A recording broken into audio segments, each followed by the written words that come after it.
Dah rekod dah ni. Baik, Bismillahirrahmanirrahim. Assalamualaikum dan selamat sejahtera.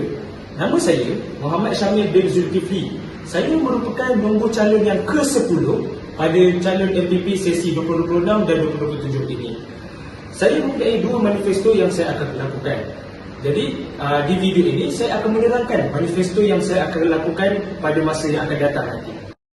Manifesto yang pertama yang saya akan lakukan ialah saya akan membuat dan menambahbaikan ruang solat di Surau At-Taqwa KB Setapak itu. Kerana apa? Kerana saya mengetahui dan saya perasan bahawa ruang solat di dalam Surau At-Taqwa KB Setapak itu mempunyai ruang yang padat yang akan membuatkan kepada pelajar dan orang luar tidak begitu selesa untuk membuat ibadah di dalam Surau At-Taqwa itu. Jadi, dengan manifesto yang pertama yang saya akan lakukan ini, saya akan meyakinkan dan akan menjaminkan kepada orang luar dan pelajar di dalam untuk membuat ibadah di Surau At-Taqwa ini. Manifesto yang kedua yang saya akan lakukan ialah saya akan mengasingkan tempat parking motor itu kepada dua bahagian, iaitu bahagian SPM dan bahagian DVM.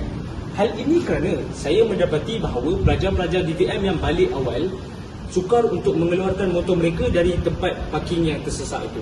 Jadi dengan adanya pembahagian motor ini, saya jamin dan saya yakin bahawa pelajar-pelajar DVM ini mudah untuk mengeluarkan motor mereka dari tempat parking yang sesak itu.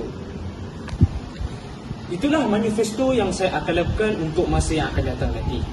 Undilah saya, Muhammad Syamil bin Zulkifli, nombor calon ke-10 untuk masa hadapan yang cerah nanti. Terima kasih.